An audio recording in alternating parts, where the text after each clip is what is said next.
नमस्कार विद्यार्थी मित्रांनो, माझी थोडक्यात ओळख करून देतो. माझे नाव शेकडे संजय काकासाहेब. मी हिंद शाहू मंडळाचे सीताराम सारडा विद्यालय बागडपट्टी येथे उपशिक्षक म्हणून कार्यरत आहे.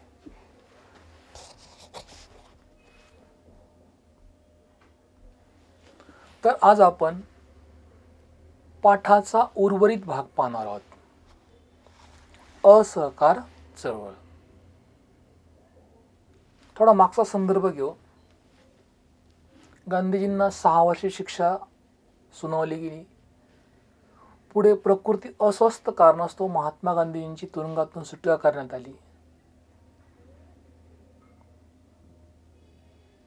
आणि महात्मा गांधीजींनी असहकार चळवळ बरोबरच विधायक कार्यक्रम हाती घेतला. कोणता कार्यक्रम हाती घेतला?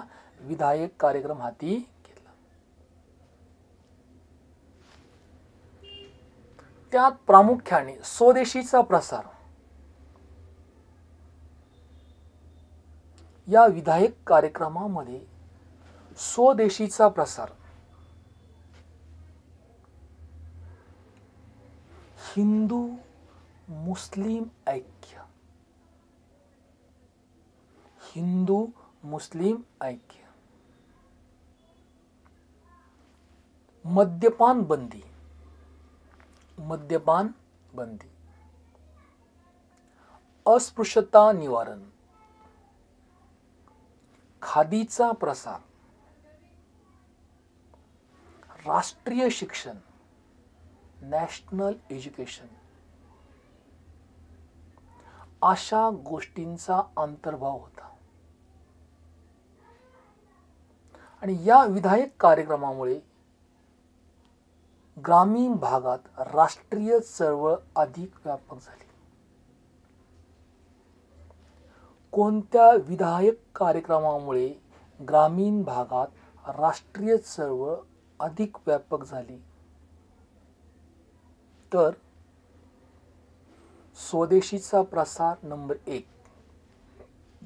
नंबर 2, हिंदू मुस्लिम ऐक्य. नंबर 3, मद्यपान. कोणत्याही प्रकारचं व्यसन करायचं नाही, संपूर्ण दारूबंदी.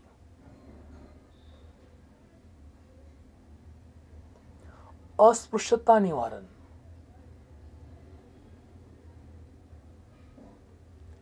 खादीचा प्रसार आणि शेवटी राष्ट्रीय शिक्षण, नॅशनल एज्युकेशन या सर्व गोष्टींचा अंतर्भाव होता.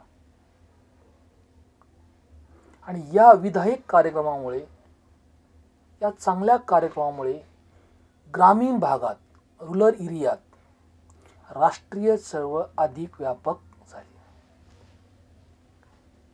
राष्ट्रीय चळवळ अधिक व्यापक झाली.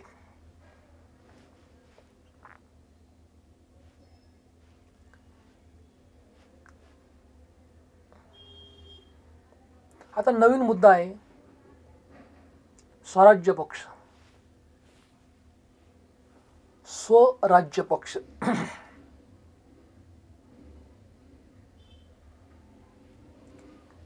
राष्ट्रीय सभेतील चित्तरंजन दास, मोतीलाल नेहरू यांनी सरकारची अडवणूक करण्यासाठी कायदे मंडळात प्रवेश करण्याची कल्पना मांडली. स्वराज्य पक्ष, पक्षाचं नाव काय आहे? स्वराज्य, स्वतःचं राज्य, आपलं राज्य. स्व म्हणजे आपले. राष्ट्रीय सभेतील चित्तरंजन दास, मोतीलाल नेहरू यांनी ब्रिटिश गव्हर्नमेंटची, ब्रिटिश सरकारची अडवणूक करण्यासाठी, ब्रिटिश गव्हर्नमेंटला क्रॉस करण्यासाठी कायदे मंडळात प्रवेश करण्याची कल्पना मांडली.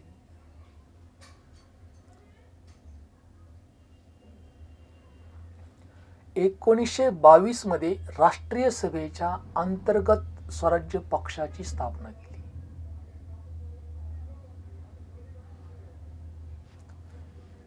या पक्षाची स्थापना कधी केली गेली, कधी झाली? 1922 मध्ये स्वराज्य पक्षाची स्थापना झाली.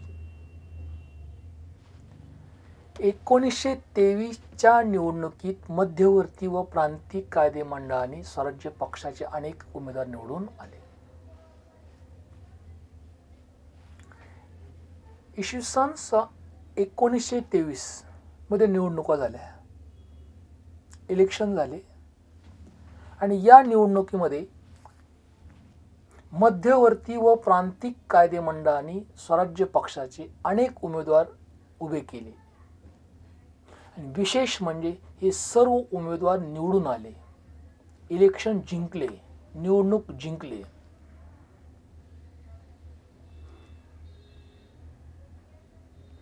कोणी उभे केले ते उमेदवार?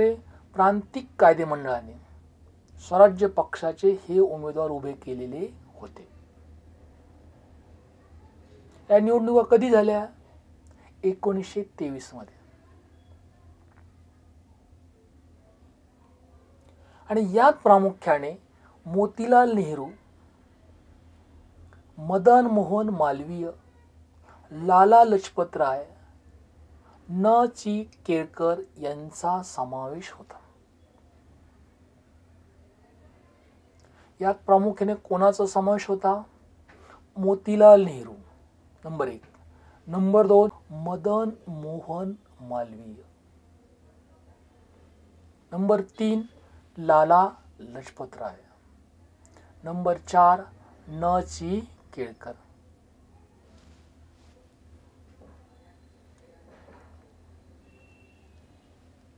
देशात जेव्हा राजकीय चळवळ थंडावली तेव्हा कायदे मंडळातील लढाई स्वराज्य पक्षाने दिली. राजकीय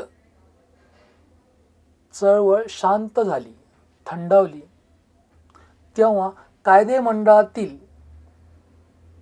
ही जी लढाई ती स्वराज्य पक्षाने दिली. कोणत्या पक्षाने दिली? स्वराज्य पक्षाने. कधी? ही चळवळ शांत झाली, थंडावली, त्यावेळेस कायदे मंडळातील लढाई ही स्वराज्य पक्षाने दिली. कायदे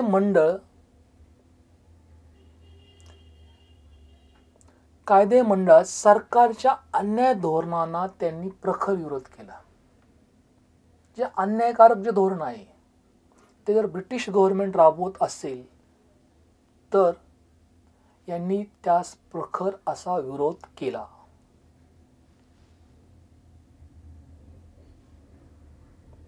आणि भारतात भावी काळात जबाबदार राज्य पद्धती द्यावी अशी मागणी केली. भविष्य काळात एक जबाबदार शासन पद्धती किंवा राज्य पद्धती देण्यात यावी अशी मागणी त्यांनी केली. भारतीयांचे प्रश्न सोडवण्यासाठी गोलमेज परिषद बोलवावी. भारतीयांचे प्रश्न सोडवण्यासाठी गोलमेज परिषद बोलवावी. नंबर 2 राजकीय कैद्यांना मुक्त करावे. आणि यासाठी विधिमंडळात ठराव संमत करून घेतले.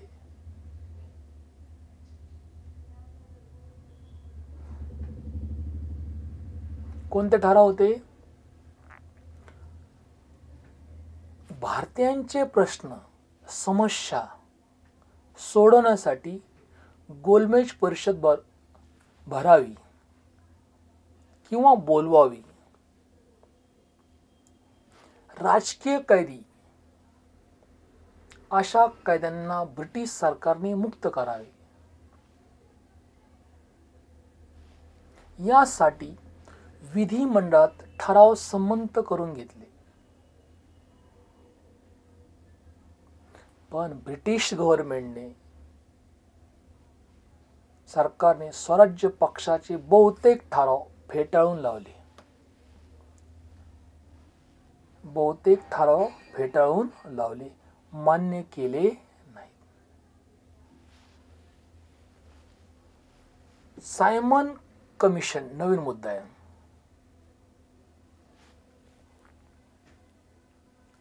सायमन कमिशन 1919च्या मॉन्टेग्यू चेम्सफोर्ड कायद्याने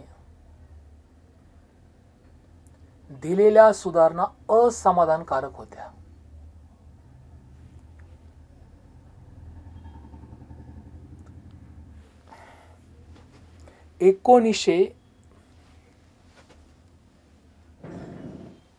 एकोणीसच्या मॉन्टेग्यू चेम्सफोर्ड कायद्याने दिलेल्या सुधारणा असमाधानकारक होत्या.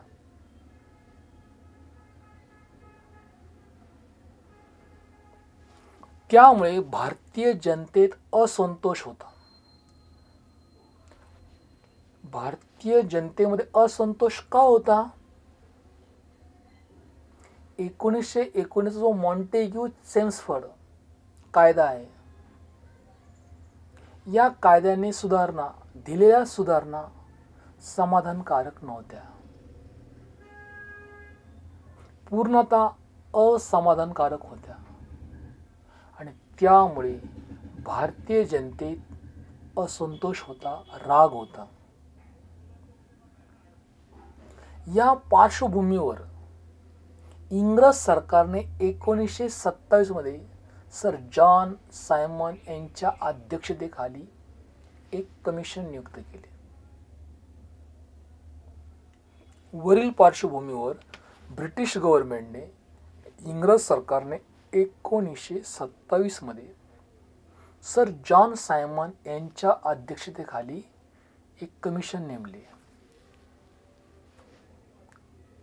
या 7 सदस्य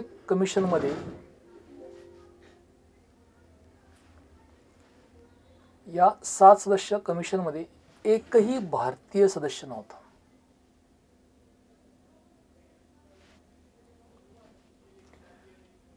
सायमन कमिशनमध्ये टोटल 7 सदस्य होते.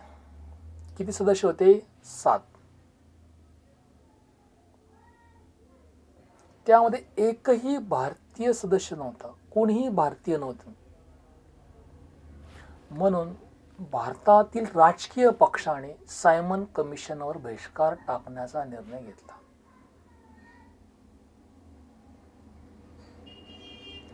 भारतातील राजकीय पक्षाने सायमन कमिशनवर बहिष्कार टाकण्याचा निर्णय का घेतला? तर या कमिशनमध्ये एकही भारतीय नव्हता. टोटल 7 सदस्य होते आणि या सदस्यामध्ये भारतीय नसल्यामुळे, एकही सदस्य भारतीय नसल्यामुळे भारतातील राजकीय पक्षाने सायमन कमिशनवर बहिष्कार टाकण्याचा निर्णय घेतला.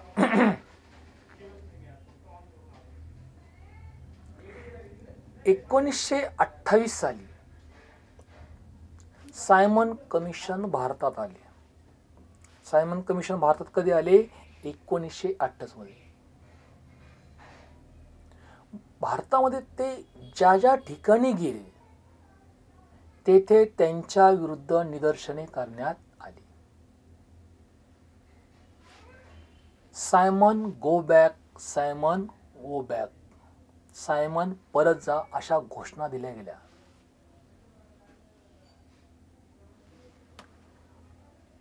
सायमन परत जा, सायमन परत जा अशा घोषणा देऊन प्रखर विरोध करण्यात आला. निदर्शकावर लाठी हल्ले करण्यात आले. निदर्शकावर लाठी हल्ले करण्यात. लाहोर येथे सायमन कमिशन विरुद्ध झालेल्या निदर्शनाचे नेतृत्व लाला लजपतराय यांनी केले. लाहोर येथे जे निदर्शन झाले त्या निदर्शनाचं नेतृत्व कोणी केलं? लाला लजपतराय यांनी. आणि या निदर्शकावर पोलिसांनी लाठी हल्ला केला.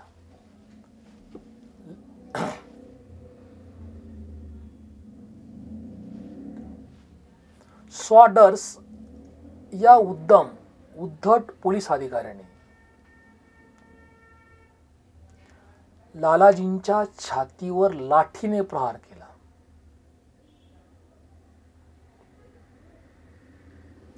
कोणता अधिकारी? स्वॉडर्स. अतिशय उद्धट आणि उद्दाम या पोलीस अधिकाऱ्याने लालाजींच्या छातीवर लाठीने प्रहार केला आणि या हल्ल्यानंतरच्या निषेध सभेत लालाजी म्हणाले की लाठीच्या प्रत्येक आघाताबरोबर ब्रिटिश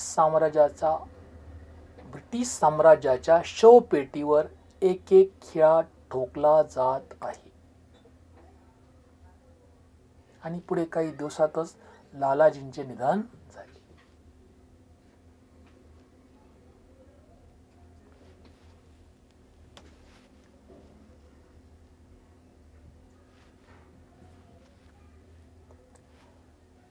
नवीन मुद्दा आहे नेहरू अहवाल. भारतातील नेते एका मताने राज्यघटना तयार करू शकत नाहीत. भारतातील नेते एका मताने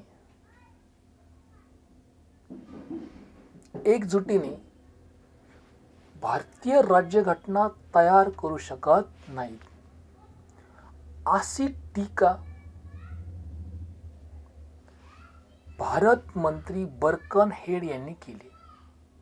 कोणी केली? Birken head. की भारतातील नेते जे आहेत ते राज्यघटना तयार करू शकत नाहीत, अशी टीका भारत मंत्री बर्कन हेड यांनी केली. आणि हे आव्हान स्वीकारून सर्वपक्षीय समिती स्थापन करण्यात आली. हे आव्हान स्वीकारून सर्वपक्षीय अशी समिती स्थापन करण्यात आली. आणि या समितीचे अध्यक्ष पंडित मोतीलाल नेहरू हे होते.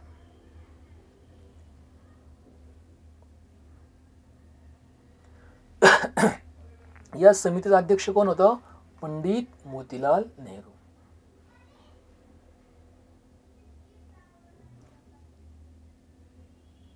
भारतामध्ये वसाहतींचे स्वराज्य स्थापन करावे. भारतामध्ये वसाहतींचे स्वराज्य स्थापन करावे. प्रौढ मतदान पद्धती लागू करावी. प्रौढ मतदान पद्धती लागू करावी. भारतीयांना मूलभूत नागरिक हक्क द्यावेत. भारतीयांना मूलभूत नागरिक हक्क. भाषावार प्रांत रचना करावी असे प्रस्ताव या अहवालात होते. नेहरू अहवालात कोणते प्रस्ताव होते? तर वसाहतीचे स्वराज्य स्थापन करावे. प्रौढ मतदान पद्धती लागू करावी. भारतीयांना मूलभूत नागरी हक्क द्यावेत. भाषावार प्रांत रचना करावी असे प्रस्ताव या अहवालात होते. आणि या अहवालालाच नेहरू अहवाल असे म्हणतात. 1929 अखेरपर्यंत सरकारने नेहरू अहवाल स्वीकारला नाही. ब्रिटिश गव्हर्नमेंटने हा अहवाल स्वीकारला नाही. तर सविनय कायदेभंगाचा लढा सुरू करण्याचा इशारा दिला. ब्रिटिश गव्हर्नमेंटने जर हा अहवाल स्वीकारला नाही तर सविनय कायदेभंगाचा लढा सुरू करण्याचा इशारा दिला. आणि या पार्श्वभूमीवर 1929च्या डिसेंबरमधील पंडित जवाहरलाल नेहरू यांच्या अध्यक्षतेखाली भरलेले लाहोर अधिवेशन ऐतिहासिक ठरले. लाहोर येथे जे अधिवेशन भरलेलं होतं हे ऐतिहासिक अधिवेशन होतं आणि या अधिवेशनाचे अध्यक्ष कोण होते? पंडित जवाहरलाल नेहरू.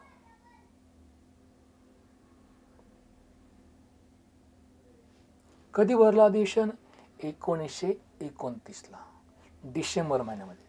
कोणत्या महिन्यामध्ये? डिसेंबर महिन्यामध्ये. आता नवीन मुद्दा आहे पूर्ण स्वराज्याची मागणी. पूर्ण स्वराज्याची मागणी.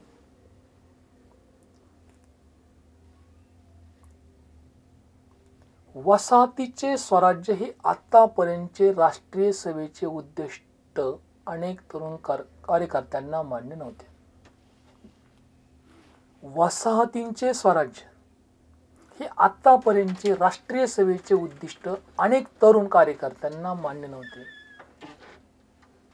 आम्हाला वसाहतीचं स्वराज्य नकोय. हे राष्ट्रीय सभेचं उद्दिष्ट जे होतं ते अनेक तरुण कार्यकर्ते जे होते या कार्यकर्त्यांना अजिबात मान्य नव्हतं. पंडित जवाहरलाल नेहरू आणि सुभाषचंद्र बोस हे संपूर्ण स्वराज्याची मागणी करणाऱ्या तरुणांचे नेते होते. तरुणांचे नेते कोण होते? दोन प्रमुख नेते होते, पंडित जवाहरलाल नेहरू आणि सुभाषचंद्र बोस. यांनी संपूर्ण स्वराज्याची मागणी केली होती. संपूर्ण स्वराज्याची मागणी केली होती आणि हे तरुणांचे नेते होते. या तरुण गटाच्या प्रभावामुळे राष्ट्रीय सभेच्या लाहोर अधिवेशनामध्ये संपूर्ण स्वराज्याचा ठराव संमत करण्यात आला. तरुण गटाच्या दबावामुळे किंवा प्रभावामुळे, शक्तीमुळे राष्ट्रीय सभेच्या लाहोर अधिवेशनामध्ये संपूर्ण स्वराज्याचा ठराव संमत करण्यात आला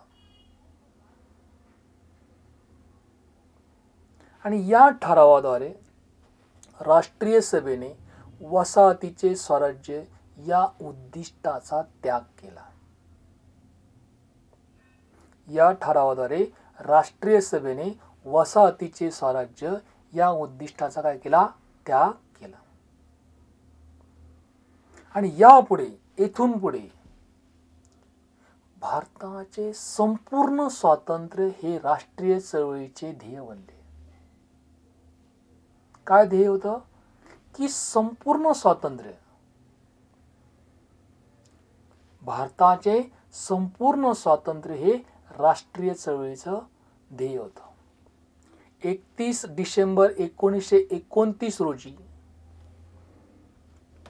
रावी नदीच्या किनाऱ्यावर पंडित जवाहरलाल नेहरू यांनी तिरंगा ध्वज फडकवला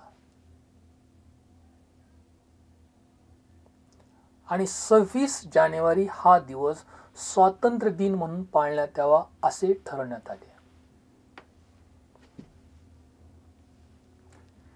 31 डिसेंबर 1929 रोजी रावी नदीच्या किनाऱ्यावर पंडित जवाहरलाल नेहरू यांनी तिरंगा ध्वज फडकवला व 26 जानेवारी हा दिवस स्वातंत्र्य दिन म्हणून पाळण्यात यावा असे ठरवण्यात आले. ब्रिटिश सत्तेपासून भारताला मुक्त करण्यासाठी स्वातंत्र्याचा लढा अहिंसक मार्गाने चालवण्याची प्रतिज्ञा 26 जानेवारी 1930 रोजी देशभर करण्यात आली आणि त्यामुळे देशात सर्वत्र चैतन्याचे वातावरण निर्माण झाले.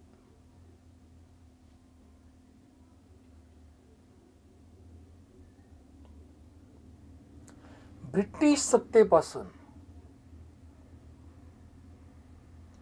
भारताला मुक्त करण्यासाठी, स्वातंत्र्य करण्यासाठी स्वातंत्र्याचा लढा अहिंसक, कोणत्या प्रकारची हिंसा करायची नाही, अहिंसक मार्गाने चालण्याची प्रतिज्ञा 26 जानेवारी 1930 रोजी देशभर करण्यात आली आणि त्यामुळे देशात सर्वत्र, संपूर्ण देशामध्ये एक चैतन्याचे वातावरण निर्माण झाले. धन्यवाद विद्यार्थी मित्रांनो.